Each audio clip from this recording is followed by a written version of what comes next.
What up, nation? Welcome to another edition of the WiseTake NBA DFS Wise Stream. This is part one, the game-by-game breakdown. For those of you who don't know, CK013 here. You can find me on Twitter at CK_013. And I, of course, am from the WiseTake Nation, which you can find at WiseTake.com or any of the social media platforms listed above.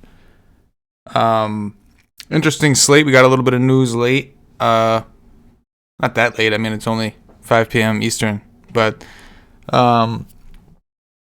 we got the Lauri Markkanen news kind of came out of nowhere. He's been probable every day, so whenever he's got a tag, I don't even pin it in mind if it's probable. That was kind of surprising. Real quick, if you haven't already, please hit that like button. Likes go a long way, allow us to continue to do the content on the regular. For those who don't know, I have been doing a solo First Look podcast on Podbean and iTunes. It's audio only. It's not on YouTube. It's wisetake.podbean.com is where you can find the Podbean version. If you're an Apple user, you can get it from the Apple podcast. Just search WiseTake, it'll come up. Have a little bit of fun, just some random thoughts that I have my first looks going over the slate. I do that, then I do the Core 4 video later. So if you're looking for more content when you wake up, something to start your day with, you want to hang out with me late night with my crazy ass, that's an option over there. With that said, if you're new, please subscribe and hit the notifications bell so you are notified whenever we do go live. We do a lot of free content on this YouTube channel, as well as the twitch.tv. If you're watching on Twitch, shout out to you. Give us a follow over there. The more platforms, the better. We're trying to be everywhere. More platforms, the better, especially in the event like we had recently where there's a slight issue with that part. But anyway, guys, hit the like button. Goes a long way. Part one is going to be with me going game by game. With what we have, we'll keep note of any injury news as I get it. I'll keep you guys posted. At the 6 p.m. Eastern, the second hour, we'll bring on Paulie D and Stevie Brown, and they will go over, Optimal Bills go over some of their favorite plays of the day and do it dirty. What up? See those of you in the YouTube chat. Kyle and Dan, what's up? What's up? Welcome, welcome. Let's get into it. Should be pretty interesting to say the least. We're starting off with Boston, Orlando. We've got a 212.5 total. This is, I believe, the lowest total on the board. However, we do have a couple teams that are somewhat thin. Starting with the Boston side, Boston is currently a 1.5 point underdog. That's probably came in after we heard news that, what's his name? Jason Tatum was out. So Enes Kanter's out, Jason Tatum's out, Robert Williams still gone. They're pretty thin. A lot of zeros. With that said, Daniel Theus on FanDuel projects to be one of the better point per dollar options. You may not need him as much as you'd think. On FanDuel, the pricing is so soft that even if you see a value play, like you almost want to look for the raw points a little more because it's just they made it easy. I heard something that they're trying to, they made the pricing soft on purpose, trying to entice people who play football to try basketball out. I guess they wanted to make it a little easier on them. I think it's kind of crazy and it ruins the game for the core people who've been playing it, but I understand it. There's a lot of things FanDuel does I don't agree with, but it is what it is. It's their call. With that said, Gordon Hayward I think is definitely a stronger option. He's been playing terribly, but you would assume he's going to get some kind of boost. Believe it or not, when I ran the numbers with Tatum off the court, Hayward didn't pop as much as you'd think, but we know he's got the upside. We would expect his usage to go up in this situation. Jaylen Brown is playing, but Jaylen Brown is nursing an ankle. He's going to try to play. So maybe they ask Hayward to step it up. So on DraftKings, it's tough to reach at 68. For tournaments, he'll be lower owned, but he's been dudding at like in the 5s. So I just don't see a lot of people playing him at 6-8. But again, this is a spot where you'd expect him to see an increase, whether it be usage, minutes, both. Jaylen Brown, similar concept, underpriced on FanDuel. On DraftKings, not bad either. It's just the DraftKings build right now is kind of weird, at least for me. Especially with the Hutchinson news that kind of like shook thing. Well, the Markkanen news, which we'll explain to me, relates to Hutchinson on DraftKings. But yeah, on FanDuel, they were looking a little bit stronger. On DraftKings, they look like fine tournament plays, but they're not grading out too much better than some of the other options that are in better games and everything like that. So Kemba, sure, I'm fine with it. Price is low enough. Marcus Smart, I don't even mind. But not really a ton. Like, again, on FanDuel, I like Hayward a lot. I like Brown a little bit more over there, too. But overall, I'm not, like, totally, like, over the top in love with the Celtics. For those subscribed to WiseTake.com, my article is almost done. I'm going to actually get it published while I switch the guys over and set them up for the second hour. I knew I wasn't on that, so I could finish it up and make sure it's a little more updated. And I do the updates, but sometimes when it happens late, it gets kind of congested, so it'll be up after we're done with the game by game. Going on to Orlando. So again, like, they did get Michael Carter-Williams back, but still, DJ Augustine's not here. They lost Aminu for, I think, the season. Jonathan Isaac's going to be out for a while. So they are somewhat thin also in terms of players they actually want to play. The minutes haven't been as high as I'd hoped a lot of the time. But Evan Fournier is very, very cheap on both sites. And I think this is kind of a sneaky spot for him. We often like to take those shooting type players, those like jump shooting players against Boston. We've seen like Booker and some of these guys really do it.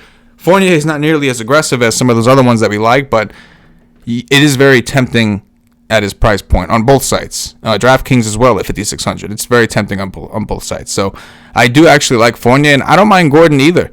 Another guy that's a little easier to reach, and that's what I'm saying. So you got like, Theus or even Thad at 4.5 or 4.9, but Gordon's only on, you could see, only 5.6 on FanDuel. So at a certain point, it does come down to like, who do I think is more likely, like who has the bigger ceiling?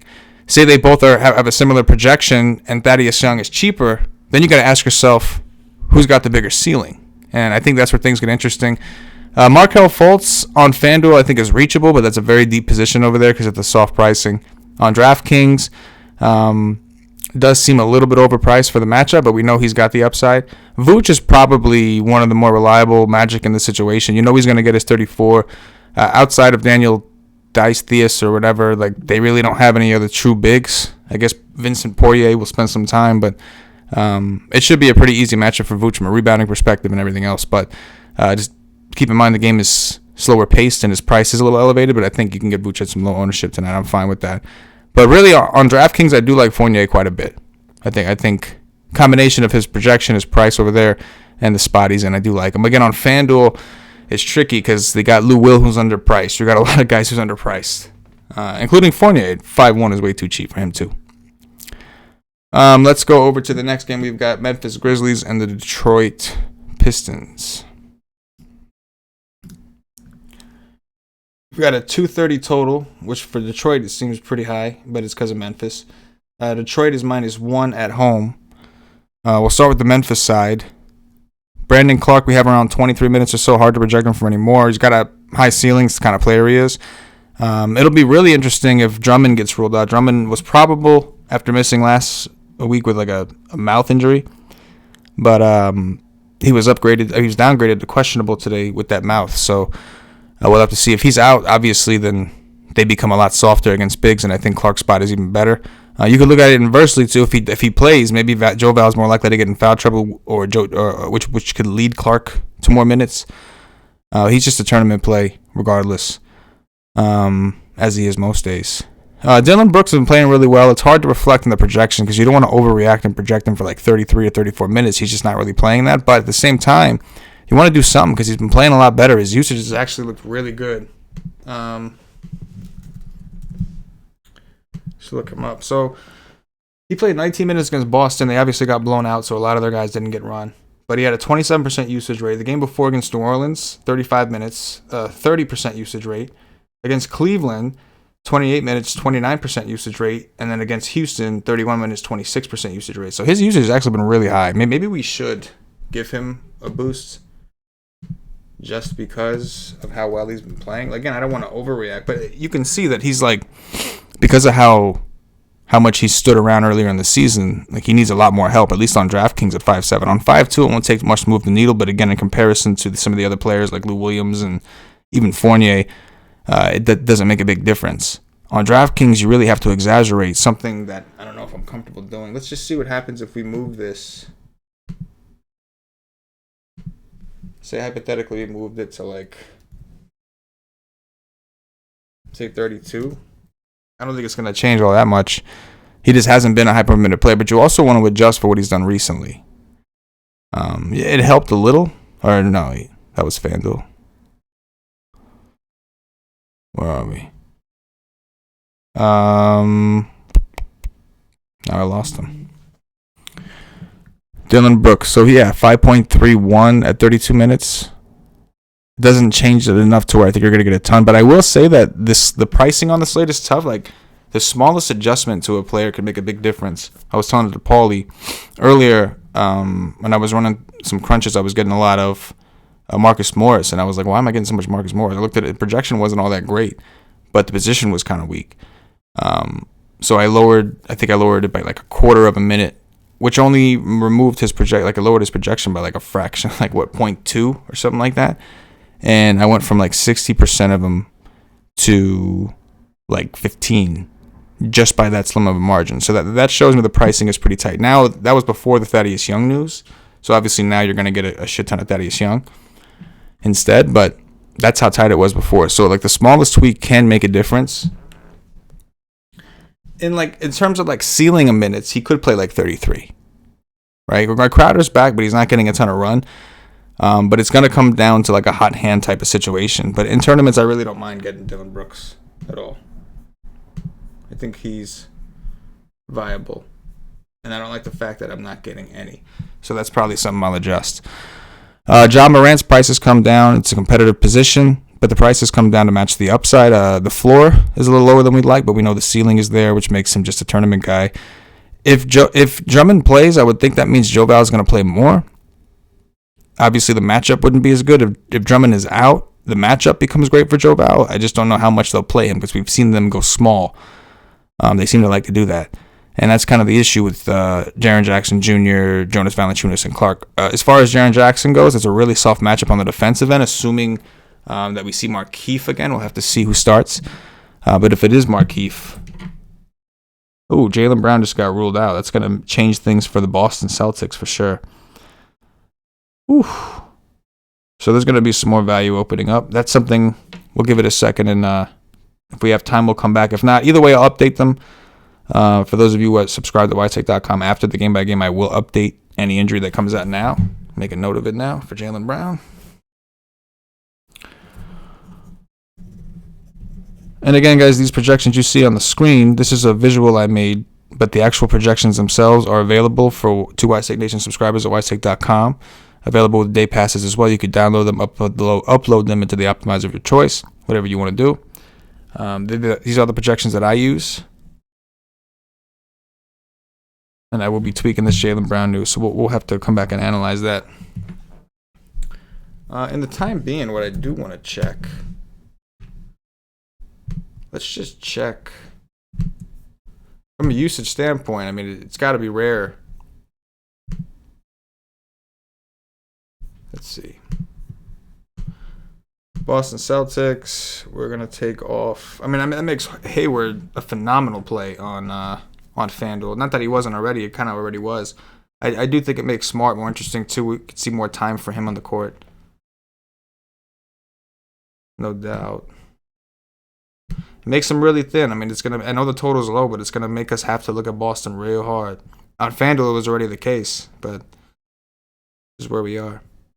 You figure it was certain. He said he was going to try to do it, but you figure he was in a lot of pain. I hate he always got to remove like Taco Fall. I don't know these guys. Shit's so annoying. You forget they're even there. Let's see what we got here. Oof, man. Gordon Hayward does go up to like 1.17. So the question is, at what point do we start reaching him on DraftKings? And we may be getting close from a projection standpoint. Oh, I forgot. There's no Cantor. I didn't even remove Cantor from this.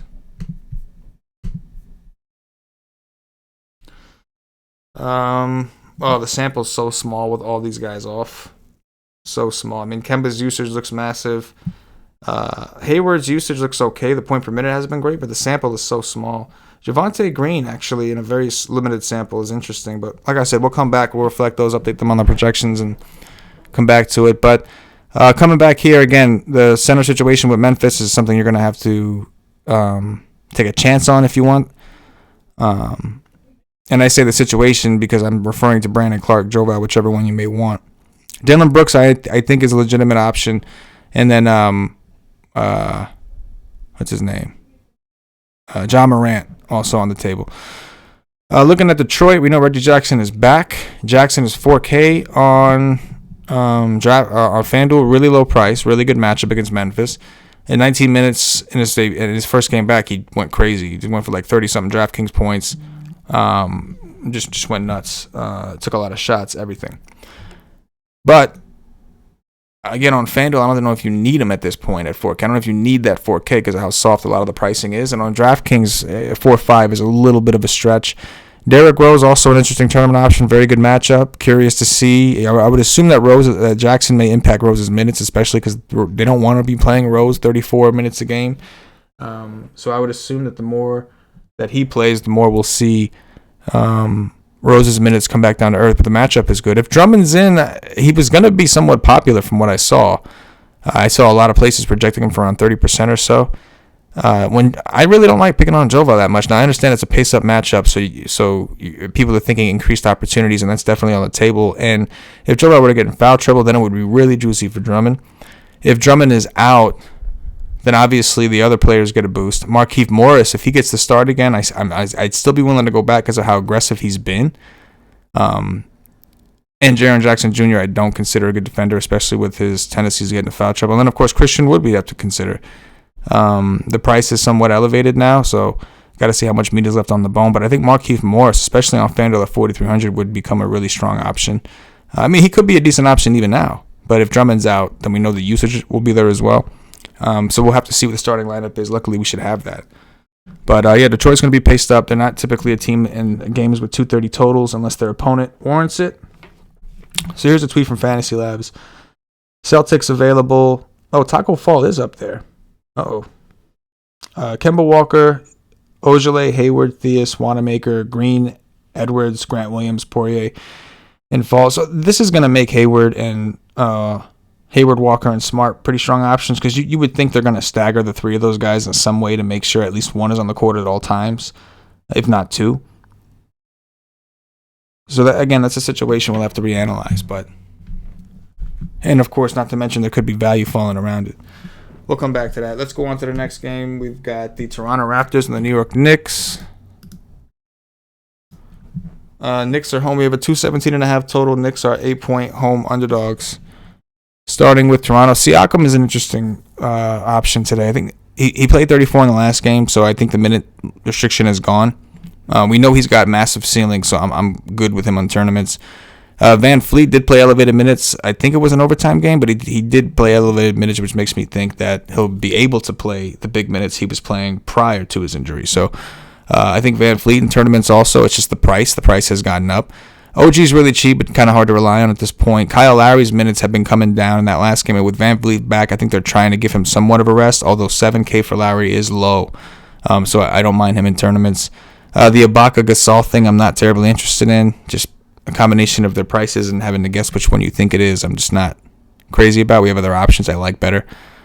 On the Knicks side, Bullock is really cheap, but we know he's got a very low floor and he doesn't have the highest ceiling in the world. Mitch Robinson's been coming around. I don't mind him, but again, he's at a price point. We have other centers around that price that seem a little more reliable or a little more attractive, whatever the matchup. Marcus Morris, same thing, same concept. If you want to come here, they're a decent little mid-tier team. Elf Payton's probably the strongest option. Morris on FanDuel is really, really cheap. Payton, though, on DraftKings is the one I prefer. And I think I will get a decent amount of Payton. He's been playing a solid 30 minutes or more. He's got upside. We haven't seen him have those ceiling-type games like he used to have when he was with New Orleans and some of the other teams that we've seen and the Magic especially, but we know it's there, so you're just kind of just waiting for it to happen. Not a ton, but it's not terrible. Again, you can see like people we see a lot of these projections, especially on DraftKings, pretty tight. A lot of 5.5s, not a whole lot of 6s and whatnot. But as we get news, some of that stuff is going to change. Let's go over to next game we've got the Clippers and the Heat. We have a 221.5 total. Another game we're waiting on news. This game will start till 8, so hopefully we get that information. Starting with the Clippers, who are 2.5-point favorites on the road. Lou Williams on FanDuel, I mentioned him several times. Love Lou Williams on FanDuel. On DraftKings, the price is up there, but for game theory purposes, I don't mind it just because he was really, really chalky in that last outing and didn't do that great. Kawhi Leonard was out. That's why he was chalky. We're expecting Pat Bev to be out again. But so I still think that I expect Lou to get a boost, and I still think as long as the game is close, he's going to play his minutes. So I think he's fine for tournaments. It's just on DraftKings, it's just a matter of his price. But on FanDuel, I love him. Harrell, I don't mind on FanDuel. I'm just not that interested in general. Kawhi Leonard, I do like on both sites. Love him on FanDuel. I like him on DraftKings. A lot of the value that we had opened up was at the forward position, which made things a little more difficult. Oof, here comes the news. We are getting it now, ladies and gentlemen. I think we just got status on Drummond. Andre Drummond ruled out. Bruce Brown ruled out. Make a note of this. Drummond out. Bruce Brown out. So I would assume that makes to me that's pushing the slate is like slowly being pushed more stars and scrubsy, I think. Not like high low super like 3200 like, Gary Trent status guys, but now we got Thaddeus Young who's in the 4s. We've got potentially Christian Wood if you want to go that route, which I think is fine. Thon Maker is an option now. But really Markieff Morris, for instance, who especially on FanDuel I think becomes a really strong option. It's just been really aggressive, and this is still a pace-up spot, right? Like Memphis plays really fast, and they don't play very good defense. So I think Detroit just became a very interesting team that we'll want to revisit, and I'll make adjustments. So expect Boston to see a boost in the projections. Expect to see the Pistons pop more. Coming back to the Clippers, Kawhi and Lou are the main two for me, really. Kawhi Leonard's usage has been awesome. Again, like I said, this is more value opening up at the forward position. And on DraftKings, they made him small forward only. I found it easier to get to him on FanDuel, like playing him pinwheeled with John Collins and Thad Young and these other guys. Whereas on DraftKings, it was a little tougher for me to find room for him based off the way the pricing went. But I would like to try to get him. Maybe some of the injury news that we have opening things up, giving us more value. Maybe that'll change that. On the Miami side, we got a lot of news. Dragic is questionable. Kendrick Nunn is questionable. Jimmy Butler's questionable. So hopefully we get this information. It's going to be pretty important. If Dragic is out, that's going to make Nunn look stronger, especially on FanDuel at 53. Reverse it. If Nunn is the one that's out, it makes Dragic look real strong, even though both of them are a little expensive. Pat Bev is out, so it's a boost to these guys. Jimmy Buckets is a big one. If Buckets is out, I'll probably play a lot of Derrick Jones as a value option. You would just expect him to cover. Because if he's out, who's going to cover? You have to look at this team. Who's going to cover Kawhi Leonard? I would think it's Derrick Jones Jr. So I think that would lead to him playing a lot of minutes. I mean, really, if Nunn or Dragic is out, you could still probably look at it that way. I mean, if Butler's in, you would expect him to do it at times at least. But right now, it's kind of weird because of the positions. Butler's really playing, I don't know. Either way, if Butler's in, if everybody's healthy, I'm not crazy interested in these guys. I think Butler would be my favorite option. And really, Bam. The problem is center is, once again, we have a lot of options at center. Bam hasn't played so great lately, but this is a really good matchup for him, right? The centers against the Clippers has just been money. And really, really good sneaky spot for Bam. He's not projecting all that well. Maybe we can afford to give him a little something. Let me see what we could do. Let me see what the true number is for minutes wise we haven't projected for. I mean, we got him for 35, so hypothetically say he got 36, which is a possibility. We give him a little boost because of the matchup, right? And let's see what happens there. So on FanDuel, it made a decent difference. Should probably help get you some more. On DraftKings, it didn't change it enough, I don't think. But it may have actually. It may have changed it just enough. But we'll see. We're going to increase Bam even more if we get some of these injuries. If we get injuries, I'm definitely playing a lot of Bam. So it just comes down to some of the news and how it hits. But we'll see. Hopefully we get it before lock, like I said. This is an 8 o'clock game, though. Next up, we've got the Houston Rockets and the Minnesota Timberwolves. We've got a 234.5 total, which I think is the highest. Yeah, it's the highest on the slate. Rockets are 5.5 point favorites on the road. James Harden's price is like getting lower and lower. You can see on FanDuel there's only a $400 separation between him and Westbrook. Westbrook's clearly outplaying him. We projected Westbrook for more minutes to reflect how well he's been playing lately. Plus, he's been getting a lot of minutes because of how well he's been playing. But Harden at this point, where the projections lie, like Harden is still grading out as the better option. Harden's been playing terribly. He just, for some reason, he just forgot how to shoot. He's just not scoring. This is a really soft matchup for both of these guys. I'm fine with both of these guys. Obviously, playing them together is going to be tough because of the pricing. But the projections do have me, as much as I want it to point me to Westbrook, it is pointing me towards Harden, even with Westbrook projected for 3 more minutes than James Harden. And believe it or not, I may have Harden at a 36.5. And that's more of a reflection of how he's played lately. The last game was a blowout. He only got 31. Uncharacteristic, but yeah, he just wasn't playing well.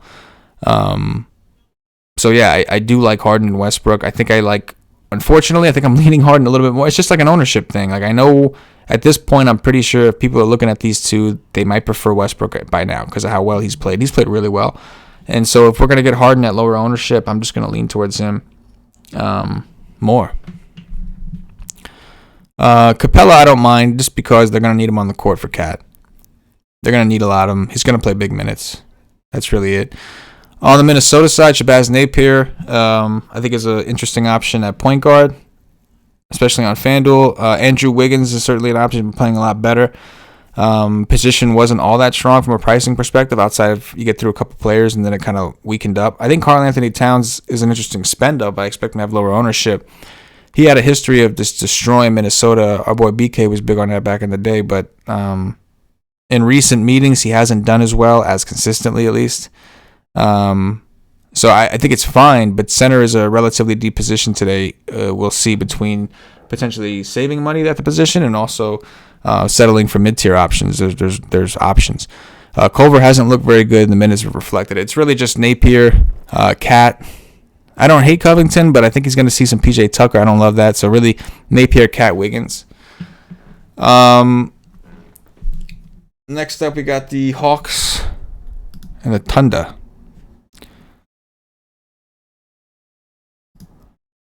All right, starting with Atlanta. John Collins coming off an awesome game. On FanDuel, he projects, like just straight up projects well. His minutes have been through the roof. You could argue that our minute projection on him is somewhat conservative. The reason that I had it this low is because it's like too recent. So against Toronto, we played 37, fouled out of the game with 6 fouls. Against the Clippers, played 36, but that was with no Trae Young. So before that, they were hesitant to play him more than 30. So we got him at 35, which on FanDuel is given, look at a 6x projection. On DraftKings, it makes him a decent play, but they priced him up to where he should be. So he's got the upside. I'm fine with it, but on FanDuel, it's a little easier to click that. Kevin Huerter disappointed the shit out of me last time out. On FanDuel, he remains a strong play, while on DraftKings, the ownership's going to be low. The matchup is good. We've seen these wing players do well against OKC, the two-guard type players, but I don't like the price at 5.9, to be honest with you. Alex Len, mediocre. Trae Young, it's really Trae Young and Collins at this point. Like there's some when they're thin, I'll load up on the teammates, but it's just such a drastic margin of how good they are compared to everybody else. So yeah, it's really just Trae Young for me. What's his name? What the hell is his name? Jeff Teague, I would assume, sees a significant minute decrease. Not even significant. He only got like 25 in that last game because Goodwin outplayed him. Let's come here. Steven Adams is questionable. If he's in, he's got a soft matchup, and he's got an interesting price on both sites. But we have to see if he's actually playing. If he's out, I think that we're probably going to want to load up on Nerlens Noel, especially on FanDuel. Power forward eligible 4-4. Noel did play the bigger minutes that I think. I know Paulie was pretty confident that he would, and he did. So the price point is up, but it's a matchup against Atlanta. You would think there's just a lot of upside for him. He played 30 minutes against Orlando. So it went for 27, which at 4-4 was great. At 5K, you'd want him to do more than that. But I think he can. And I think this matchup is even better, faster paced. So I'm with it. Dennis Schroeder in a revenge spot, actually projecting pretty well. He's been playing pretty well. Interesting tournament play. It is a revenge spot for him, so you can keep that in mind. Gallo's okay, but Noel would be the main piece I would want over anything if Adams were to get ruled out. Chris Paul I'm okay with, but the price is starting to get up there. Same thing with Shai Gilgeous. The price is just getting up there. But should we see the Adams injury, I think it gives them both a boost. We probably get to Chris Paul a little easier. Gilgeous, I don't know. He's got a long way to go because of his price. We have already got him projected for like 38 minutes. But we'll see. The Noel thing could be big. We'll check the status of Adams. Next, we've got Denver and New Orleans. We've got a 229.5 total. New Orleans are 4-point favorites at home. So we'll start with the Denver side. Monte Morris projecting really well on FanDuel, projecting okay on DraftKings. Michael Porter Jr. is questionable. Wait for his status. If he's in, I do like his FanDuel price at 5-1. On DraftKings, it's a little less desirable at 6-8, but we have to respect the upside, especially against New Orleans. It's a very fast-paced team. Will Barton, I don't mind. It's just the price has gotten up there. He's going to be a very low-owned FanDuel play, I would think, and the price is friendly over there, especially with Gordon Hayward taking up a lot of slots of people. So I think you'll get Barton at really low ownership. I'm really on both sides. I don't mind Grant with Millsap out, though I think he's going to get matched up with like Zion, Favors, and maybe he covers Ingram. That could be his role, but I think he's likely to see those two a little bit more. Jokic, I'm okay with, but I expect New Orleans to improve against bigs. Maybe not now while Zion's limited, but between Favors and Zion, I do expect them to kind of improve against bigs as the season progresses. As far as New Orleans goes, I actually do like Derek Favors on both sides. I think his price has gotten down to a point. He's got massive upside. Even in the 28 minutes, he can smash. Zion may have some impact, no doubt, but something to keep in mind. Zion, I think, is a guy that you can play every day going forward, at least having a little bit. If his price ain't good or for the situation, you can get a little bit, but as time goes on, you're not going to want to be behind on Zion and getting exposure to him. So I do like Zion Williamson, despite the fact that his price has risen. On FanDuel, it's not even that bad. On DraftKings 64, that's where you're really making the consideration. I would assume he sees a slight increase, but I know that they've said several times you're going to be extremely cautious with him. Drew Holiday, I'm fine with. Oh, I forgot to mention up here that Gary Harris is supposed to be back. Not that I like Gary Harris, but that's obviously going to affect the minute distribution. So keep an eye on that, especially if Porter's in. Guys like Malik Beasley may find it harder to find some time.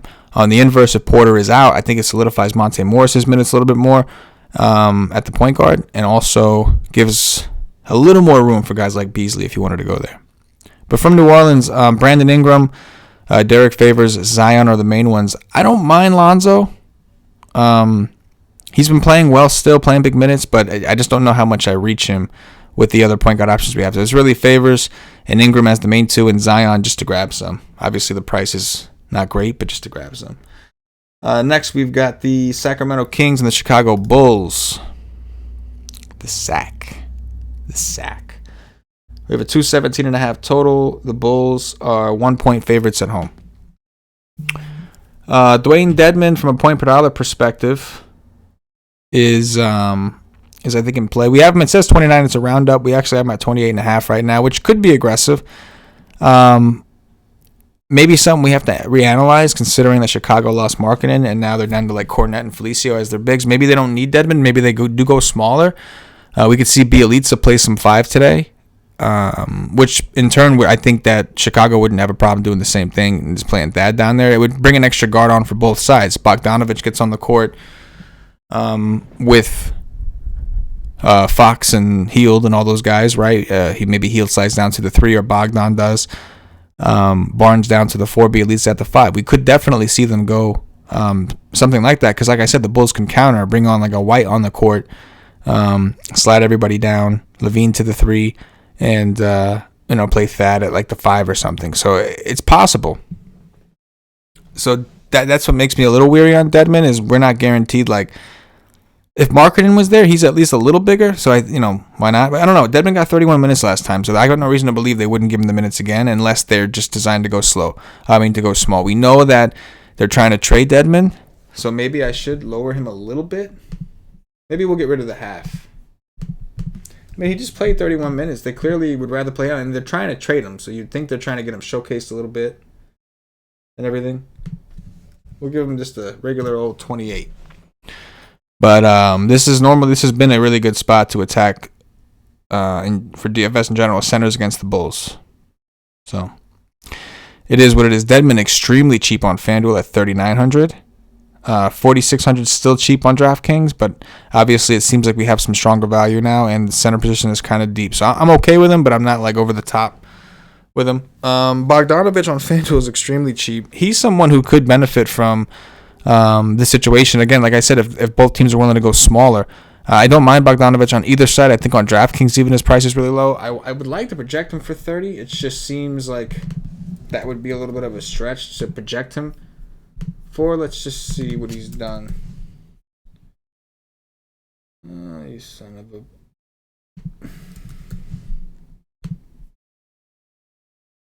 They played 26 minutes against Detroit, but that was a blowout. He did play 34 against Miami.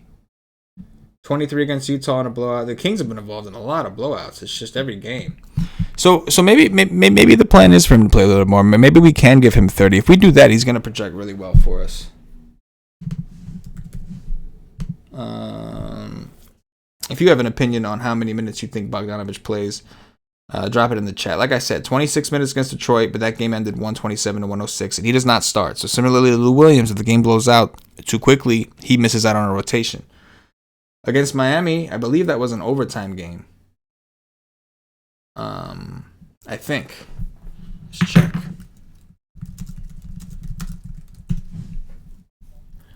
So, yeah, it was an overtime game.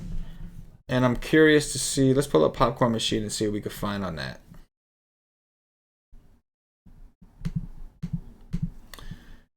Oh, no, that's Washington. Miami with another overtime. No wonder everybody's fucking questionable. How many overtime games has Miami had? Here we go, Sacramento. So let's see. Bogdanovich,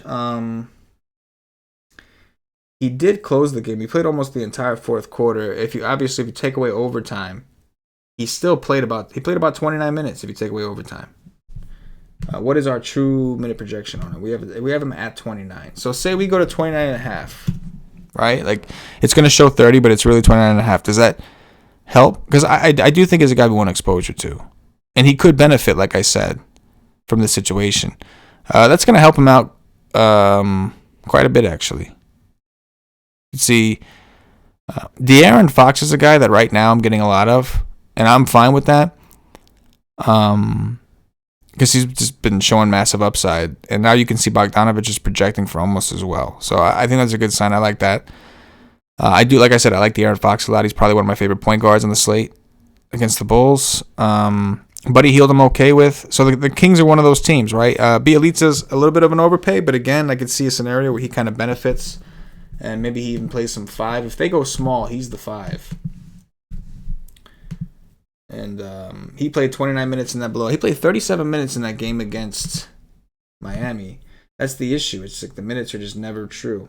And he played most of it. So you figure like 33 minutes, 32 minutes was really what he was going to get if you take the overtime out. It's just rare that he plays more than. We got him for 34, which is aggressive. It's rare he plays more than that. So it's hard to see, but in tournaments, I get it. Going over to the Bulls, Thaddeus Young projects to be one of the top plays. I'll have a lot of him. It just makes sense. The rest of the Bulls, you would think, get a little bit of an increase as well. Chandler Hutchison, kind of interesting. Not so much on FanDuel. I don't know if you need it, but on DraftKings at 33, he does allow you to reach a lot of the studs pretty easily. Now, the thing, looking at Hutchison, he played 20 minutes against Minnesota. Went for 24 DraftKings points. 19 minutes against Milwaukee, went for 16. 22 went for 17. 20 went for 16. So even if he gets you those scores, like maybe he's not helping you a bunch if that's all he does, but he's not killing you either. Again, in a scenario where this team goes small, he's an option of someone who could pick up a couple more minutes without. I mean, just for the fact that they're missing. We actually have projected for 22 and a half. It's not 23. But just for the fact that they're missing Markkanen, you would think that Hutchison has to play another minute or two from that alone, let alone game flow and how they push things, especially if they don't want Kornet and Felicio on the court all that much, which seems to be a little bit of a messy situation. Neither of them really popping for us. I'd be more likely to take a shot on Kornet, obviously for upside purposes, but he just got benched in the last game. They moved him to the bench and started Felicio in the second half. So again, just hesitation. But Thaddeus Young is strong. Levine's usage should be through the roof. It's just his price is really up there. But for tournaments, you want to take a shot. I'm fine with it. But Hutchinson and Thaddeus Young, I mean, they're gonna be the two guys. Thaddeus Young will be crazy popular. I don't know how popular Hutchinson will be, but he projects pretty well, as you can see. Just hypothetically, let me see what happens if I take Hutch.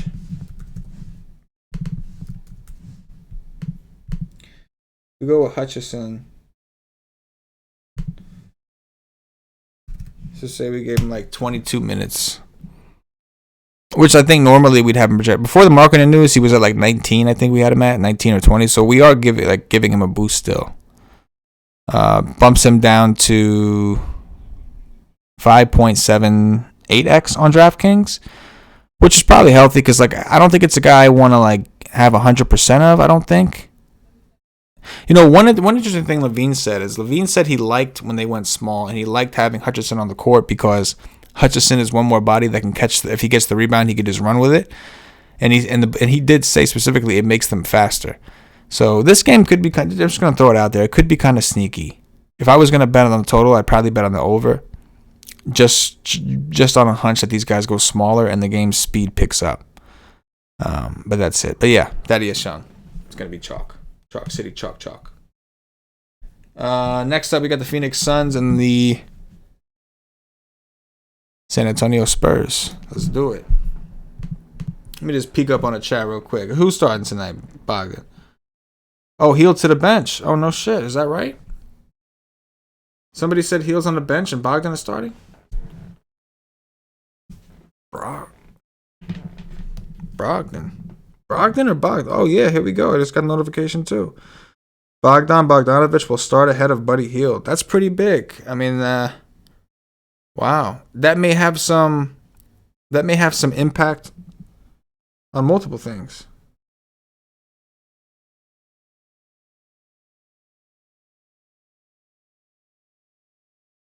Yeah, how about that?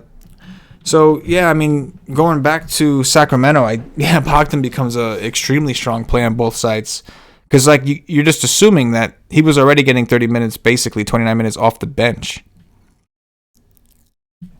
Did they put out their full starting lineup, or did they just say that Bogdan is starting? I know it said Hield to the bench on that update.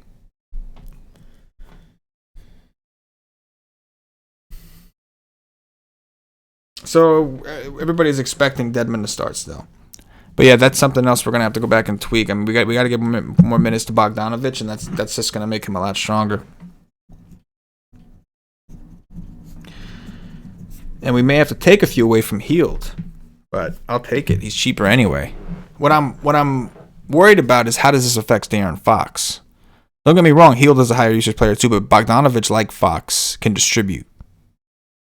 You know, so I'm wondering how that affects. We'll take a look at that and see what the guys think of that later. Anyway, we've got the Suns and Spurs. Shout out to the chat for pointing that out.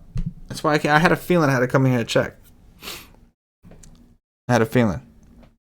Shout out to you guys. Real quick, guys, I know there's a few of you watching. If you are watching on YouTube, please hit that like button. The likes go a long way and allow us to continue to do these. Welcome if you're just joining us. Please subscribe to the channel. We do this Monday through Friday. We do it for the nation. Everything we do is for the nation. So going back to the Phoenix game, we've got a 227.5 total. Down actually a 1.5 from 229. The Suns are 4.5 point underdogs on the road. Ricky Rubio on FanDuel continues to be criminally underpriced. I don't know what their beef is with Ricky Rubio, but I don't know how you don't play. Like, if I was playing FanDuel today, I would probably, I don't see how I wouldn't end up with like 100% Rubio at 5,700. Even if he burnt, I wouldn't even, I don't know. Bridges for value, I don't think is that strong anymore. We have better options. Aiden, I don't mind. The Spurs give up a lot of points in the paint. This is actually a really good spot for Aiden, especially when you consider that his backup is out. The minutes are, I think Aiden did have a game recently where he played like monster minutes. I know they've been dealing with injuries with him, so I would assume they don't normally like to do that. He played 39 minutes against the Spurs last time out. So maybe we could get a little bit more aggressive for the sake of like getting him in, because right now I just don't see myself reaching him with his projection. So say we bumped him up to like a 37.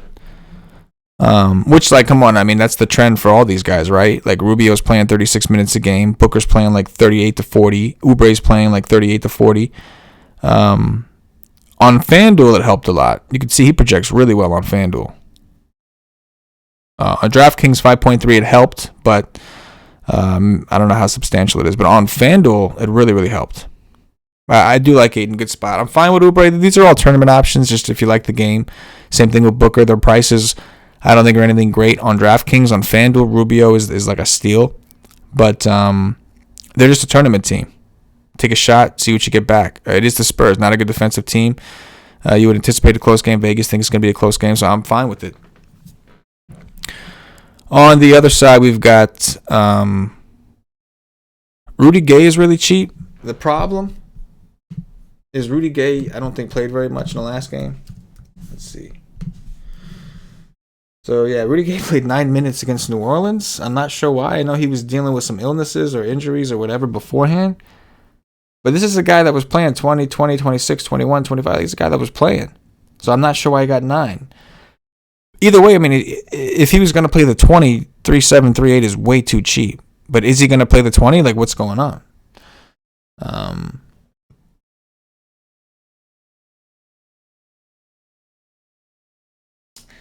There's a note. Greg Popovich continues to look to small ball lineups more often.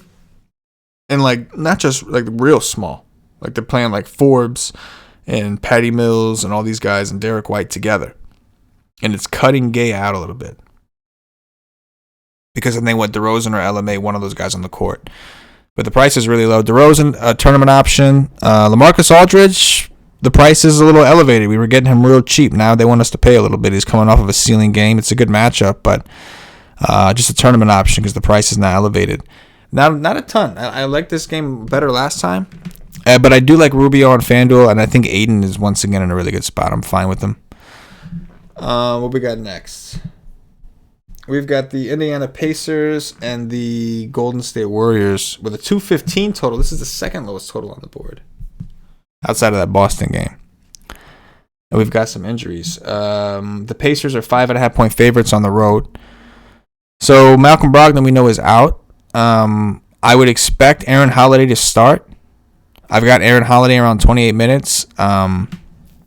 He's the one right now I'm getting more of. On FanDuel, the pricing is very competitive. They're projecting out the same point per dollar value, with their prices being slightly different and the raw projection being slightly different. But I think Holiday is still the one I prefer. McConnell did start a game with Brogdon out recently, and I bid on that hard. I went like heavy on McConnell, and he just wasn't as good with the starting unit.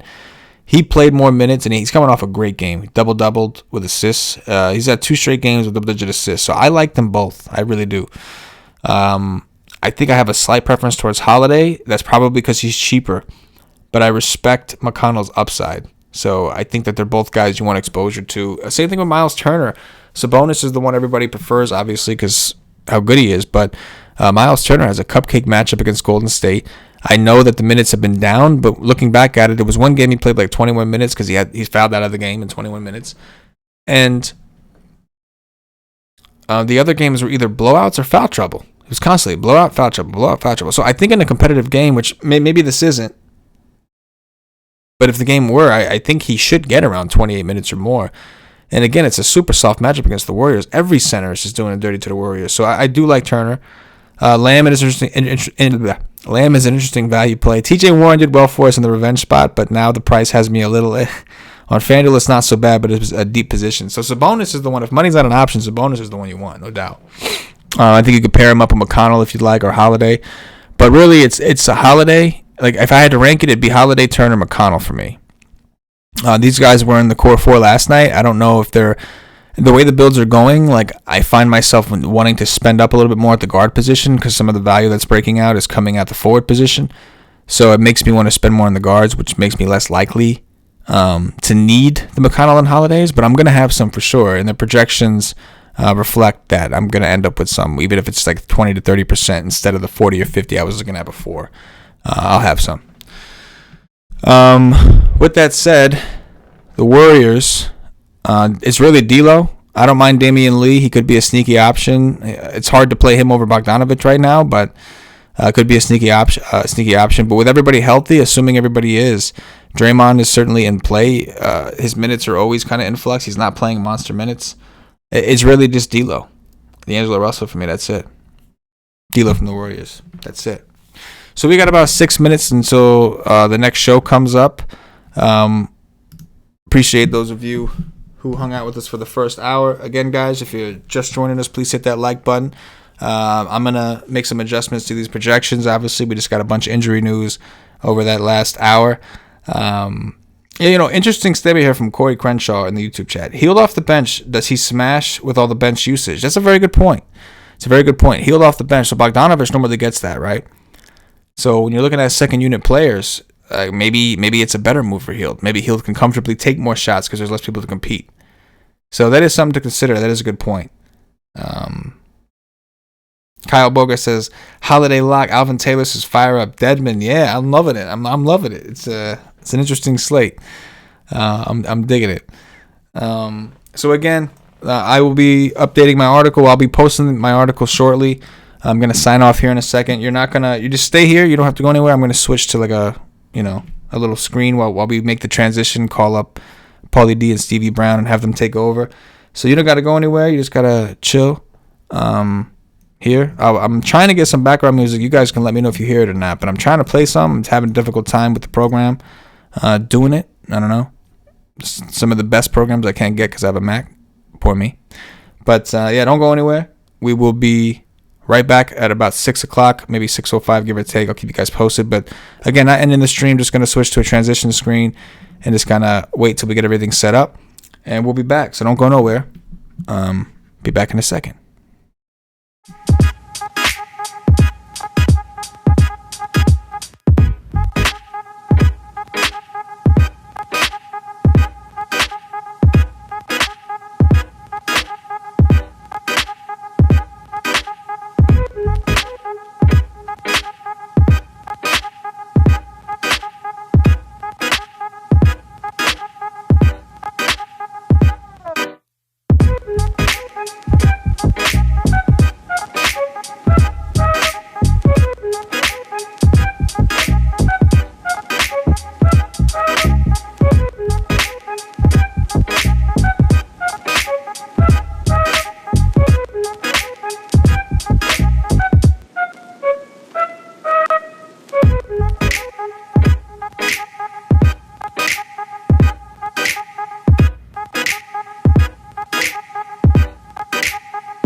What we do here is go back.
What up, nation?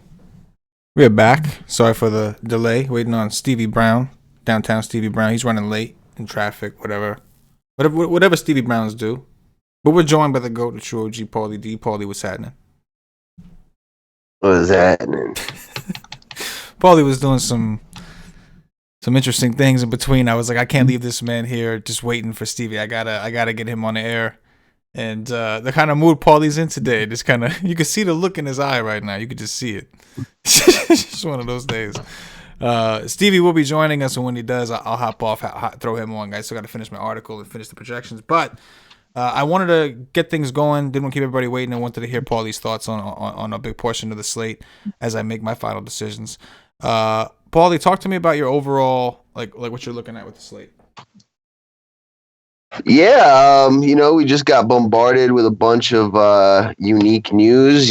Buddy Hield going to the bench, Drum Dog Millionaire and Bruce Brown out, Jaylen Brown out, Boston extremely thin now all of a sudden. We're going to have to take a deeper look at, some unknown dudes and who might get some run.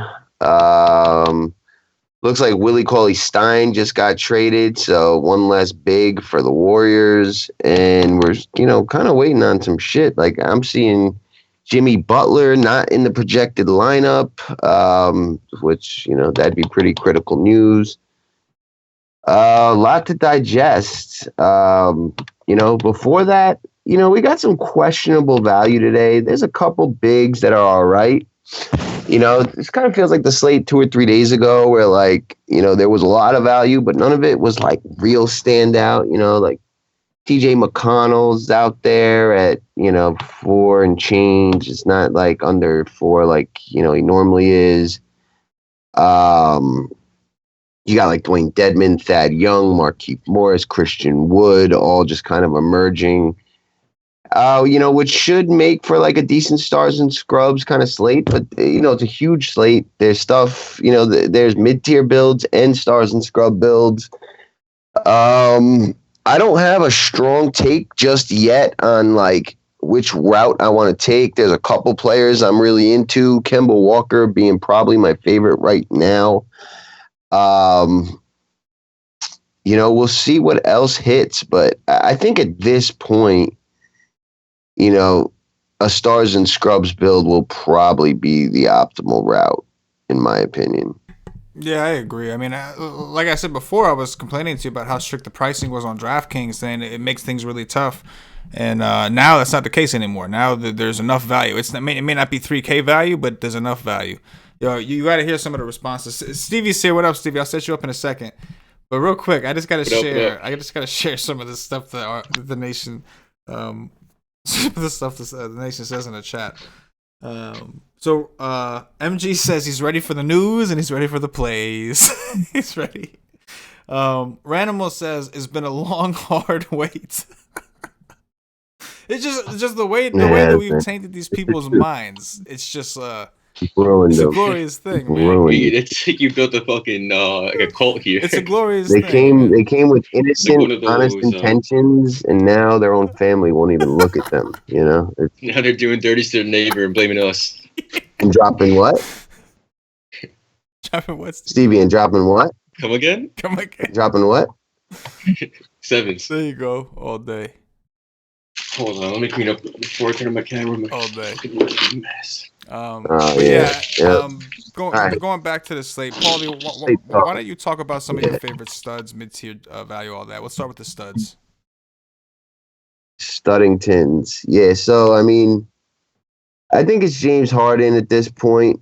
You know, I'm hoping the field is looking to go to Russ because, you know, it's not going to last. James Harden has just shot terribly. He did this for a shorter stint last year.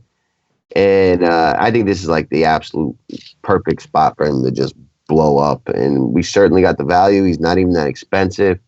I think we see the James Harden 75 plus burger today. And I do like him a lot amongst the studs. But there's a couple others in that. I'm isolated at 8K and above. And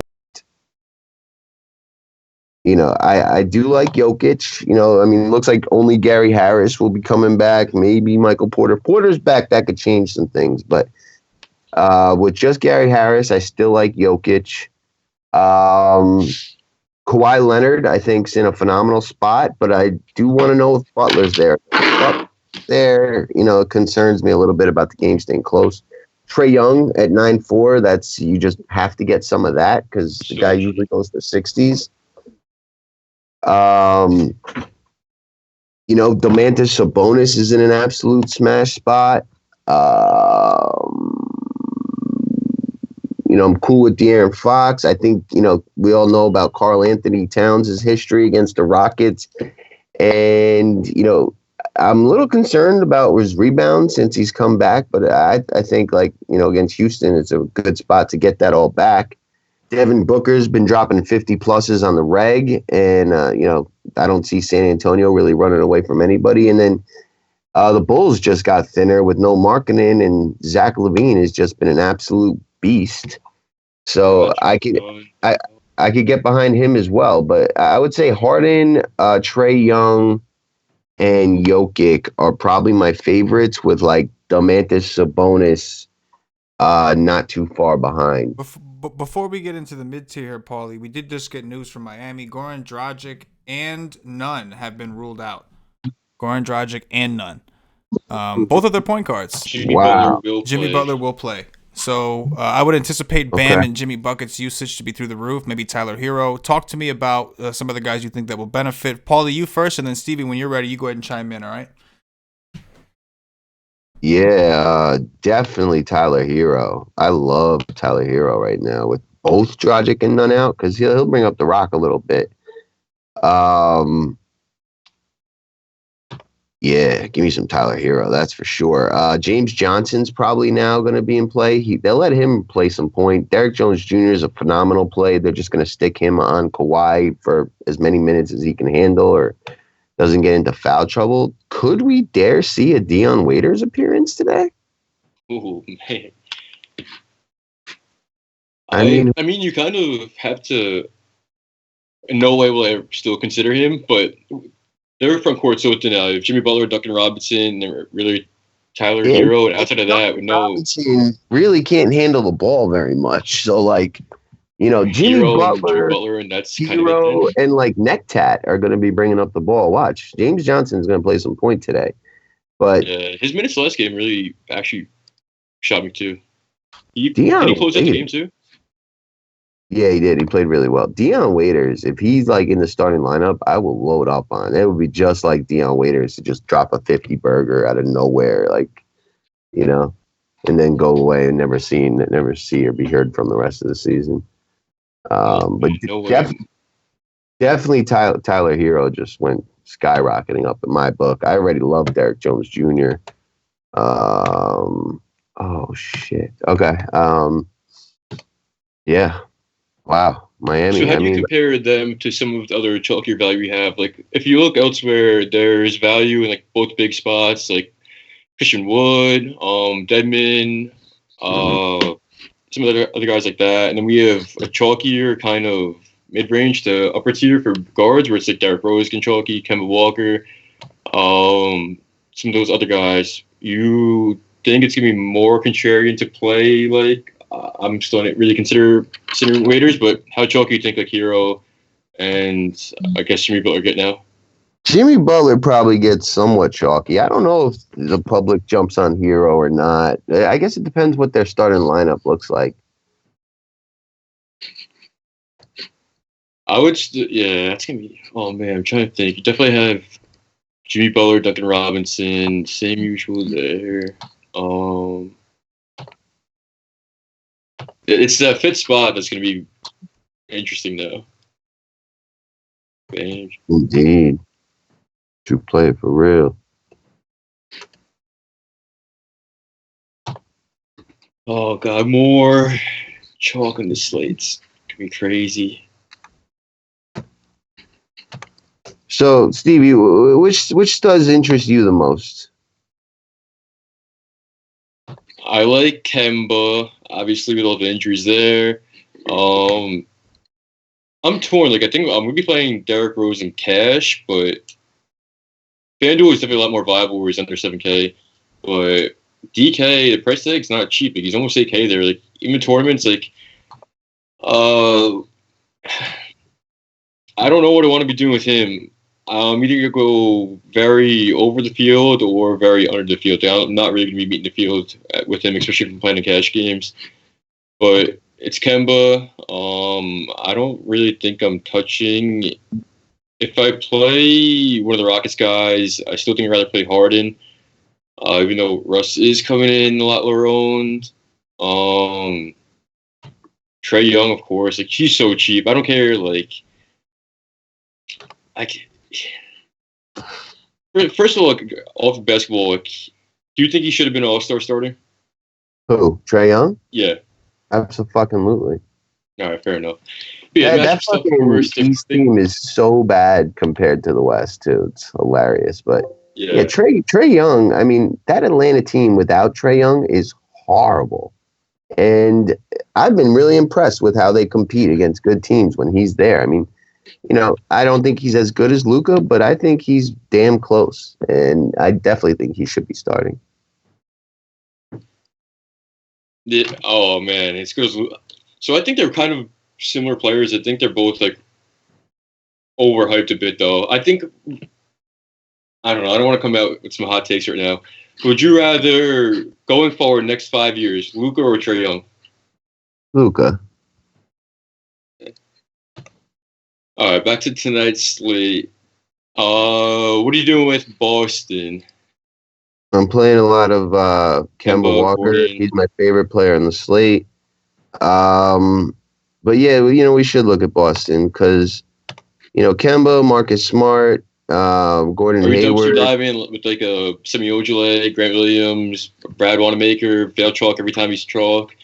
No Canner either, so like Tice is kind of appealing too. Especially no like Tatum, no Jaylen Brown. Maybe even see some has to play like 30 minutes with really thin front court. You playing a lot of Tice or what? Yeah, Tice is a good play. I think Javonte Green has been the most impressive of like the rookies. Really like the way that kid's been playing. Carson Edwards was a baller in like summer league and preseason. He may get forced into some minutes. And they got this Vinny Poirier, min-price center who should see some run today. Probably like Cantor's type of minutes, which isn't going to be that much. So I don't know if we really need to, play a ton of him. But Javonte Green and Tice are probably like the two value or, less known guys that I'll be interested in. Ojeleye, no. Grant Williams is probably all right too. I'm not convinced he's got a huge ceiling, but yeah, I think he's worth getting some too. I wish I could play Carson Edwards. What was that? Slate breaker. You just interrupted the show to tell us about that? I'm just popping. I'm working on this, getting the article ready. I'm just giving you guys the news as it comes, man. Yep. Keep going. I wish you knew. So I think Carson Edwards is good at basketball. Like you said, like was there some of your preseason where he balled out well? Even like if you look at a couple of times this season where he did get like bigger minutes, like he did fairly well in like both games where he got like over 20 minutes. He got like 31 and 20 DKP. It's been the dead minimum DK. I kind of rather like if it was a lot bigger spread because then like when his minutes are already in question, it kind of helped like his minutes volatility if it was a blowout, and like he would definitely be getting the blowout run there. But I still think I'd want to take some. Like, when I'm saying some shots, like maybe 1 or 2% if he's not going to be owned at all, and he definitely has like big point per dollar upside at cheap price tag at low ownership, especially when there's so much chalky value on the slate. Like, I don't mind going to him a little bit. True. Denver, still kind of thin. They are getting some players back today. Millsap's still out. Jamal Murray's still out. Plumlee's still out. Harrison back, and Michael Porter Jr. is still questionable, right? Yep. Did Gary Harris get officially ruled in yet? I think he says he's probably going to play, right? Probably. Let's see. Billy Donovan's to Steven out. Steven Adams is out tonight against Atlanta. Whoa! What'd you say? Steven Adams is out. Out. That's big. Wow. Okay. Let me see here. You know, Nerlens Noel once again do the damn thing in a great spot against Atlanta. Yeah, he's gonna be. Oh man, there's so many chalky,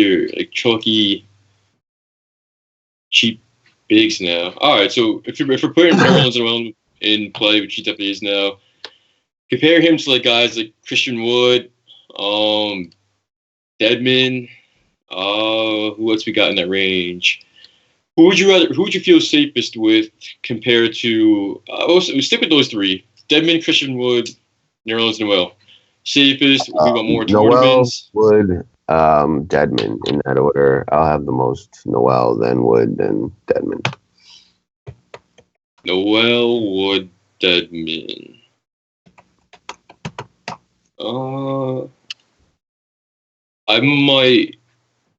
I'd probably say Grant Williams will start for Jaylen Brown tonight. We'll go back to that, but I think I'm going Wood. Yeah, Wood, Noel, Deadman. I think Deadman still has volatility there, but obviously if he still hits those bigger minutes, he can smash. So. What else, Stevie? You want to go through cash game build? Yeah. You know what though? Before you do that, I gotta work this around. And I'm playing around, but talk to me about your favorite value plays on the slate. Give me your top 5. I mean, everything fit perfect before with the value. Before it was Wood, Deadman. Then you get your like mid to upper tier and point guards. Like I said before, Kemba, Derrick Rose. If you want to play like Jokic, a great matchup. If you want to go to like Trae Young and cash, which I like a lot too. Like you can really play whoever, but I think super ownership too. Like on any projection site, like Wood and Denver were by far the most chalky. Hayward's up there, Markeith's up there, but I really love Markeith. I had Wood, Deadman, Kemba, Rose. I don't know which.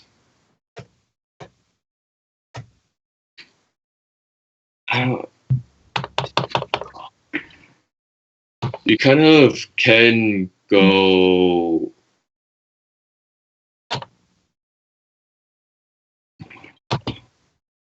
I'm so torn now. Just give me a top 5, bro. Do it. Bigs? I mean, expensive guys? Value. Wood, Deadman, Nerlens Noel, Markieff Morris, and Tyler Hero. Nice. I like that list. Fine. It's a good list. All right. Talk about some optimales. Cash games. You're the cash game guy around here. What is who you looking at for a cash game build? Who's like the first guy in? Wood for me. Okay. I'm going Nerlens Noel over Dwayne Dedmon now. I'm reworking everything right now too, so I'm kind of torn here. I'm playing around myself, so Nerlens Noel, still sticking with. Which stud are you putting in first? How about that? Kemba. Okay. Which stud over 8K would you put in next, if any? Over 8K would be Trae Young. Trae easy. All right. Do you think he's going to be popular though, like ownership wise, or do you think Harden will be the most popular? He's definitely not going to be as popular as Harden, but I don't think that really is going to take me off my cash games. If we have the salary if you want to play Harden, that's definitely fine, but I'd rather Trae Young than Harden. Rather Trae Young than Harden. Okay. Would you rather? So Jokic can like 4 times the ownership of Trae Young. Would you rather Trae Young or Jokic? 4 points. Forget about position too. I'd say Trae Young, but I do like Jokic, and there's probably like a position eligibility. Actually, no. Center and forwards where all the values at. So, yeah, I'm cool with Trae Young, but I think Harden's the real answer there. Give me a second. I need to play around with my builds here.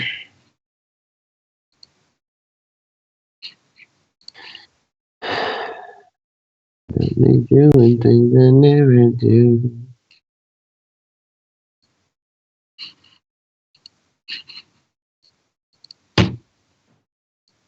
All right, so right now,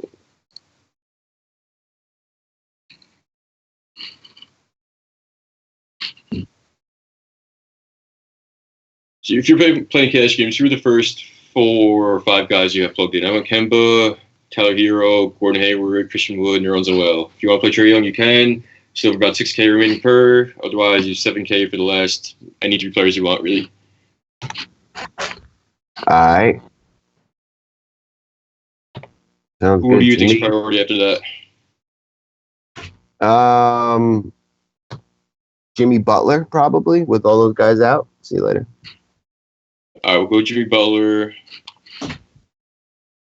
Thaddeus Young projected to be pretty popular today too. If you need a value forward, You can go. You go Thaddeus Young, leaves 8-3. 8-3 lets you play.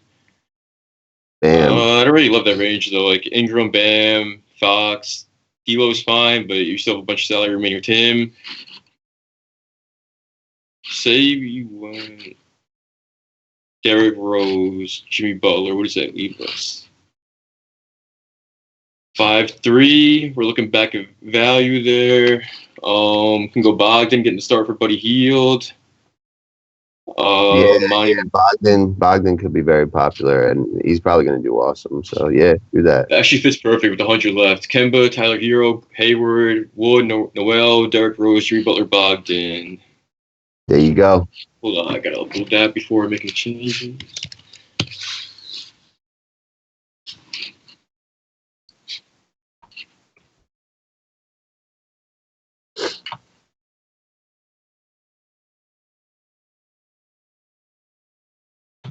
You would be fine with that for cash games too? Yeah, for sure. Most def. Who are some lower owned guys you think will be like sneaky and worth playing today that, if you're GPPing it up that you'd be looking at? Trae Young's ownership I think is wild. I keep mentioning him, but like 4% owned, I don't think it's warranted.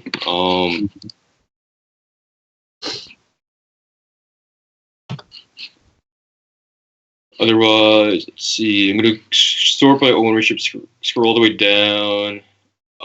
Some guys I have some interest in. Aiton's fine. Vooch is fine.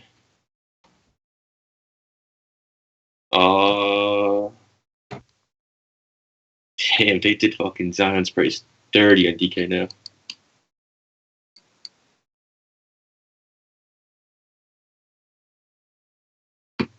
Lowry's cheap and he's coming in super low on 2%.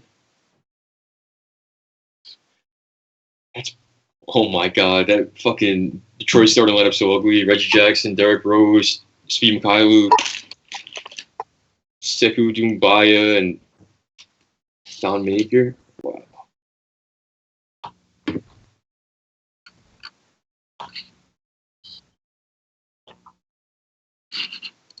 We upload that. Cash me outside. How about that?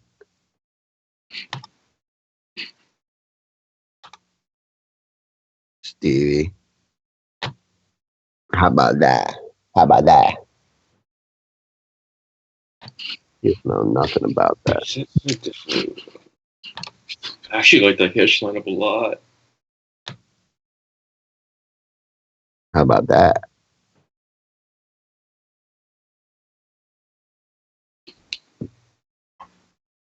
Oh, you're quiet. Well, so much value. What are you doing? Obviously, you're not playing all the value in one line. Who do you want to go heavy instead of all the value? Hero, Noel, Wood, Deadman. Who else was there? Probably Noel, Markeith Morris, Wood, Hero. Ooh, Markeith Morris. Like him a lot? Yeah, he's under 5. He balled out last time. Drum Dog Millionaire got ruled out. You know, like.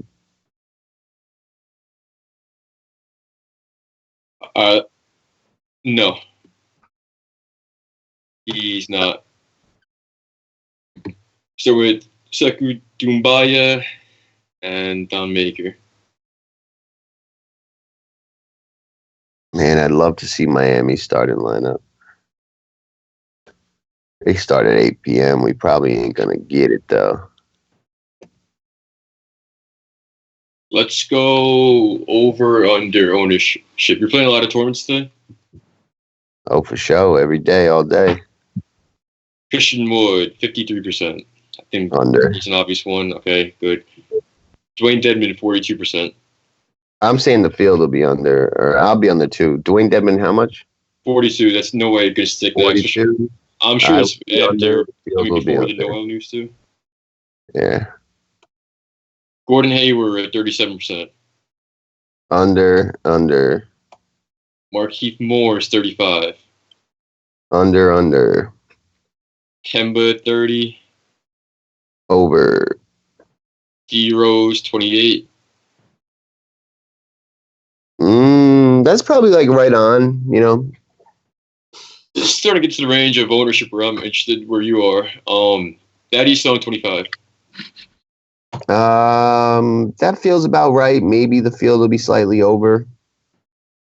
James Harden, 30. 22. You 30? I think he'll be 30, but I'll be way over 22. Andrew Wiggins, 20. Under.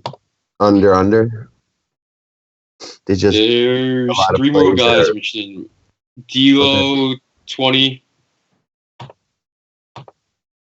Yeah, that feels about right. Jokic, 17.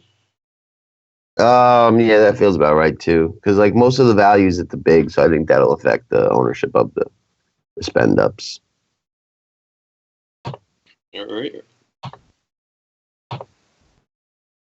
You gonna take any more shots on those Pistons guys? Like they still have like a 115 implied total. I'd say it's dropping a little bit now. I see it's floating around 114 or so now. Like when you're getting guys like obviously people are playing Wood and Derrick Rose, like Markeith Morris getting more chalky too though. But like any interest in like Steve Mikhailuk, like Sekou Doumbaya, Don Maker, any chance? Fuck no on Don Maker, but Siku for sure. But it's mostly Wood, Markeith, and Derrick Rose, in my opinion. Yeah. That's What are you doing with Buddy Hield? I mean, I know we weren't going to play a lot of him, but does him going to the bench just pretty much you have no interest, or does that make you more interested? Closer to no interest, especially because like while he's been so volatile already, like he's not cheap on DK at least. Like he's still sitting at 7K. Like I'd much rather play Bogdan. Like I guess it's what the field's gonna be doing too. Like everyone's gonna be going to Bogdan now at 5-2 starting and projected for a lot of mids everywhere. But I still think it's the better play over playing Hield with 7K still. All right.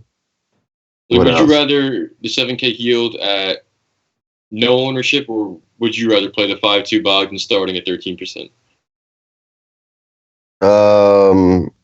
Obviously Bogdan. I mean that's obvious, but I do think there's like appeal to Hield getting just all the second unit ownership, usage, and being pissed he got demoted and balling out, potentially still closing. They could go small and he closes and still plays similar minutes to what he was. So there's probably like a 2% ownership on a guy like that right now. So I'm building 125 teams. Like I'm get 5% of him.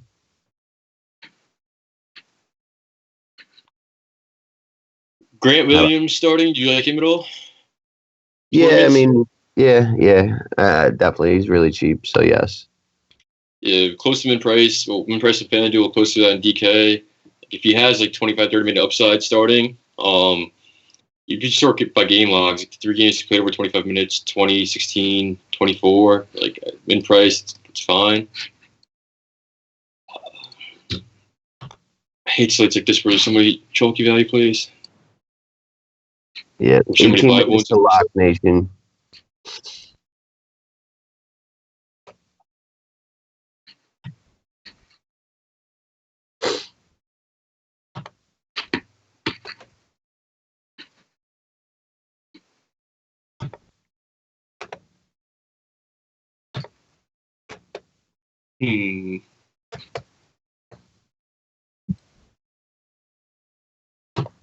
Yeah, how do you think Paulie Stein affects the Warriors? Playing Spellman, Chris? That makes me a little interested in Marquez Chris for sure. Spellman's fine as well. But Chris is just like, the one that can really get 30 point per minute kind of thing.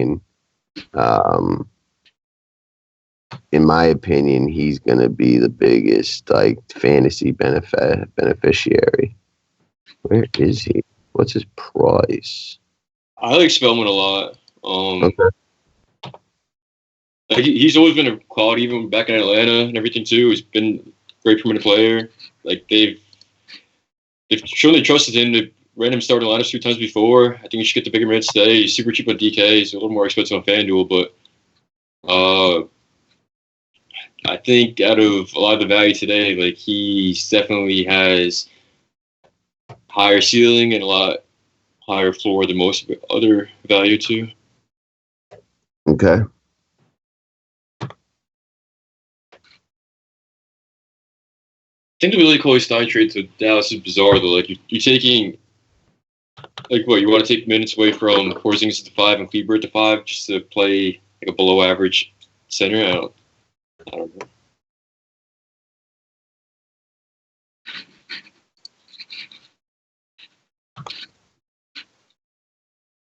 The one bet I hammered tonight, Memphis -2.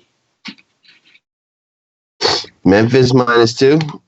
Yeah, I don't know. Can't imagine how that game stays close.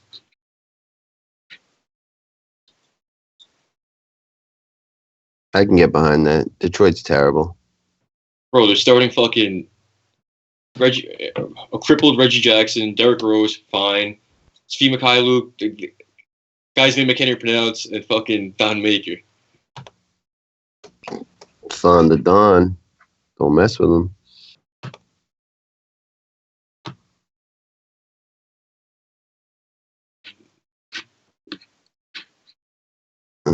Give me something I can work with, Stevie. Like, who should I have the most exposure to today? The most? Yeah. Spellman. Spellman? All right, you're Spellman. banned. CK, cut this kid. Out. Just done. Okay. We have most of our value we're considering value today sitting in the like 4.5 to 5K range. There's like Hero Wood, Deadman, Noel sitting between like 4, 5, and 5K. To get like real scarce value, we're talking about guys like Grant Williams or something like that. If you want, and especially if you want to play a lot of Harden, like Spellman's the guy who definitely by far away has like, I'm gonna say similar floor or a similar ceiling at least to like Hero Wood, Deadman, being a lot cheaper. He might not have the same floor. Especially with the minutes volatility behind him, but like he's easily can have the same ceiling as those 4 guys for a cheaper price tag, and he comes with a pretty decent floor at a much cheaper price tag. That's I why. didn't know you were a crackhead, Stevie. I did not. So you're saying that Spellman is the guy I should have the most ownership on this entire slate. That's what you're saying to me. That's what I would be doing. Okay. Nice. Spellman, Wood, and Hero. Mm-hmm. I would be rotating around my studs and just be heavier on those guys. All right. Now, what's Spellman's price? I'm just fucking with you. I mean, he's all right. 3-5. 3-5. Why don't you like him compared to the other ones? He's all right. You know, he's fine. He's fine. You know, he's got a good matchup. Indiana, Miles Turner, although he can block shots, he's a terrible defender. But I think Marquez Chris is the actual play. But I'm good with either one of them. What's your thoughts on Zion? I'm not playing him for 6K. They said he's up. I think like we got an alert 5 minutes ago. Like his minutes aren't changing. Like you think in 20 minutes he has a ceiling that's worth playing for 6K, especially when there's so much value below him that can like have the same ceiling as him. I don't think so. I mean, what did he go for the other day? 40? 34. 34? So He only looked so good because he got so hot so quick. He did nothing he did all of it in one quarter. So you don't think he can put two of those quarters together? There's a rule in the nation, and it's any slate that he's on, you get some exposure to because he's got the highest ceiling of any player per minute in the NBA right now already. And you don't want to be sure. He's a little bit cheaper, but like I'm looking at a opposite end too. Like yes, well, I got all of his fantasy points maybe to span in 4 minutes. Like you think he's ever going to shoot that hot from three again and like go in that kind of run? No. What, hit 4 threes? Yeah, dude, he's gonna get better and better. This kid's a freak. He didn't even really have any steals and blocks. He didn't really dunk on nobody. He did nothing most of his minutes, and then he turned it on. He's gonna be like that all of his minutes very soon. You like Zion at 6'4", DK? Yes, absolutely. DK cut this kid. Okay. That's awful. Okay. No way I would ever play Zion at 6'4" and DK, especially with all slates. Like when he has fucking the same eligibility as Christian Wood, other like Nerlens Noel, Deadman, Spellman, Chris. Like how can you? I can't justify playing him. Can any of those guys score 50 today? Can Zion? Yes, he just went for 40. So yes, 34. I think he went for like 38 DraftKings. 34 TKP. 34 DraftKings? I'm telling you, it looks so good because he did it in the span of 4 minutes. Trust me, he's going to be... You think he can go for 15, 20 minutes against the Nuggets? Yeah, definitely. I would never take away exposure from the cheaper guys I mentioned to play a 6K Zion on DK. If I'm gambling, play 5-5 in FanDuel, I still wouldn't do that, but go ahead. Oh, you should definitely play him on. You should play. I'm not saying play a lot. I'm just saying you have to have some. All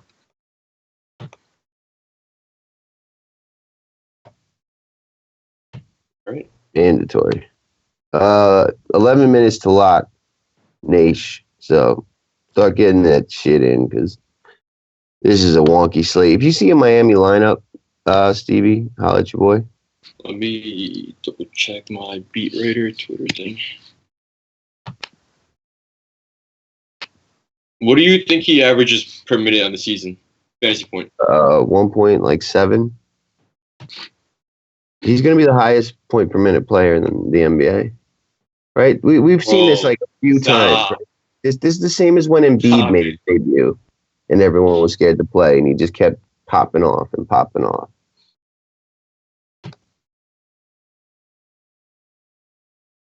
Miami. Not that I see yet. All right, now we should go to Fantasy Labs. Keep it up and see if we get anything in the next 10 minutes or so.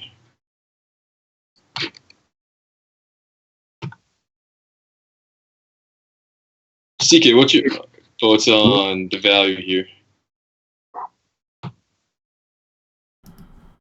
Being like Spellman, Hero, Wood, Noel, Deadman, chalky ones. I've Love got any of them, hate any of them. I've got Noel Bogdanovich and Thad Young is the best, and yeah, those are the guys that I have as the best for value. All right, I like that note too. 30s and 7s. That's how we do that. Man, it's crazy though. One thing that's really wild is like the centers that I had before, I have like none of now. Like, you know what I'm saying? Because between Spellman, Noel, even if you want to play Theus, like all these guys like that are down low, Marquise Chris, it's very hard to then get up top to like, you know, Derek Favors was a guy I had interest in. He's in kind of in the mid tier, and now I just don't see myself really getting to him. And Nikola Vucevic, I'm gonna have like some of, but not as much as I was gonna. You know what I'm saying? Like all these guys, because of how much Noel and some of these other dudes I'm gonna end up having. I love Noel. Yeah, like I said too, so many of these guys were appealing before. Like you look at Jokic and Cat, they were super appealing. Even like Bam, then we get so much chalky value at center, and Cat and Jokic both only center eligibility. And it's like, okay, maybe I'll still play a bit of them to get off like the chalkier builds, but it's like I can't even justify that and see it being worth it. Again, I'm only playing cash tonight, so I don't know. 30s and 7s, man. What do you do? It's just 30s and 7s. Yeah, man. I mean, like all these guys that I was on before, and not just at center, just everywhere. Like that's what happens. You get the injury news, and you know, do the dirty before the dirty's done to you. We've taught everyone by now. Yeah, we've been through this. You know what I mean? Now, let me ask you guys' opinion. Where do you guys stand with Jimmy Buckets? I like him a lot. A lot, right? You're not afraid of that Kawhi? If Not at all. Jimmy Butler do the dirty on anyone, That's what and I'm he gets talking about. assists Let's through go. those shooters, rebound. Yeah, don't worry about that. Let's go. Let's go. Come on, Stevie. Let's go. I like him a lot too. I'm trying to think if I want to play Spellman and Cash now. I mean, he's guaranteed to get like. I mean, him and Chris at the very least are going to split that, right? Like, give or take a couple moments where they try to go small and then realize it's DeMontis Sabonis and Miles Turner, and they can't. So you figure like, right? So Chris and him both, they should see more minutes. Yeah, like I said, I love Chris. I don't. It's just tough. The 2v2s and weighing and Cash right now. Yeah, I think it's the better build without him, I guess. If you could do it 6 minutes to lock, Nate. You could, like, if we knew who was starting for sure, that'd make your decision a lot easier. Yeah. That's right. How many minutes you think Marquise Chris plays today? 22. Right? Like, I would think, like, at least.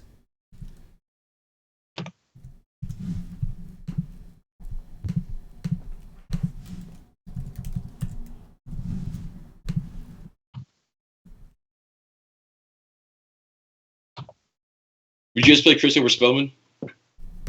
That's what I'm debating right now. I mean, yeah, normally I would. It's just I've noticed that they've favored Spellman lately. Any decent.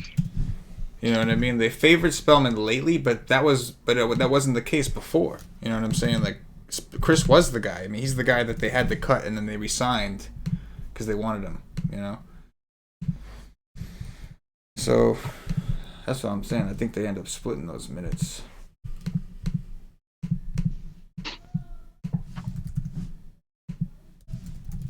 Also, like again, like I always say, and I've always said, like I don't ever play foul trouble, but like if when Chris comes into the game and you're versing front court of like Sabonis and Miles Turner, like this is the game to get in foul trouble if he does even get the shot to play a ton of minutes. Yeah, I mean he's been a lot better with that this year, though. Man, they really get you on DraftKings because like they're both the same position, everything. They're both flexible. Like they really get. I'm just gonna set a rule to not play them together, and then you know what I'm saying, and just that's it. You know, I mean, and you could probably because they're so cheap, you could argue that you could play them together. They're gonna need a big on the court, like there's no question, right? Like.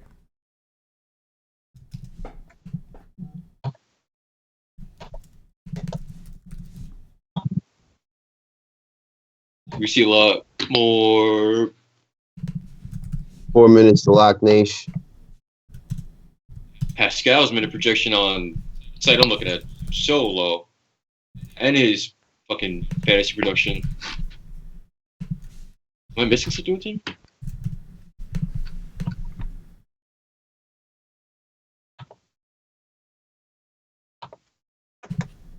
What do you have him projected at for both fantasy points and minutes, Pascal? Okay, for Paulie. I got him projected for 44 points. Eric Pascal? Oh, I thought you meant Pascal Siakam. Oh, I was gonna say. I don't know. I can't even go look at that for you right now. I'm sorry. I'm just looking at RG, and they have him projected for 17 FanDuel points and 17 minutes. No, 23 minutes, 17 FanDuel points. I think that's too low. Any questions up in there?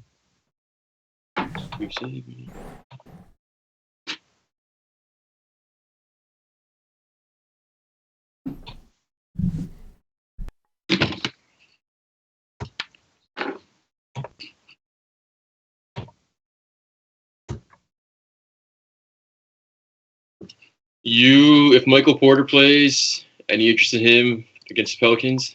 Of course. Every time Michael Porter plays, I have interest. I scooped him up in season long, and he's been doing me wonders.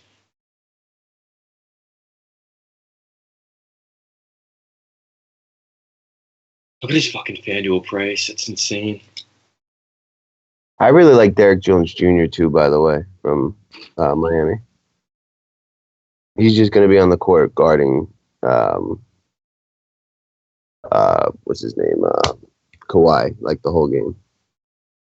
Yeah, I like him too. It's just so tough because like, the chalk for the bigs are so, I think, actually good tonight. Anytime, small forward eligibility too, but like, anytime someone has power forward eligibility, I'm like, I got to compare him to like the guys above him. It's kind of tough to play him. But I like him too for low end.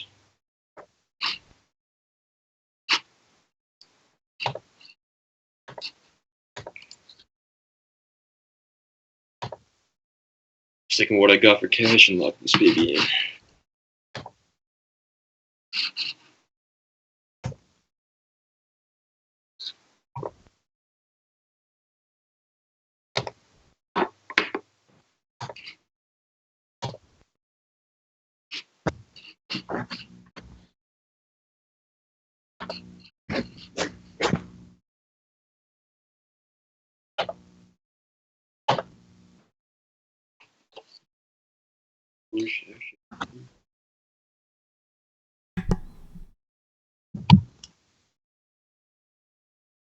Any lineups come out?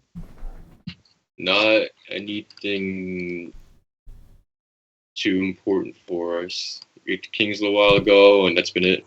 We're at lock. That's gonna do it. Stevie, take us home, bro. That's it, Nation. Best of luck tonight. Hope you all got your Spellman shares, and I hope it doesn't fucking come back to bite me in the ass. I'm here for it later. I love it, man. Wild slate. This is another wild slate. Wild week in general. It's a fitting way to end the work week, right? Why not end it with a wild slate? Every single one of these slates has been crazy in some way. So it's fitting that we end this on a Friday. With that said, guys, we'll be back Sunday night with the First Look podcast, Core 4, everything from Monday, including the Y stream. You can catch the articles and everything over the weekend for NBA content. These shows will pick up on Monday. For Paulie D, for Stevie Brown, from myself, the entire WiseTake Nation, as always, good luck. Mm.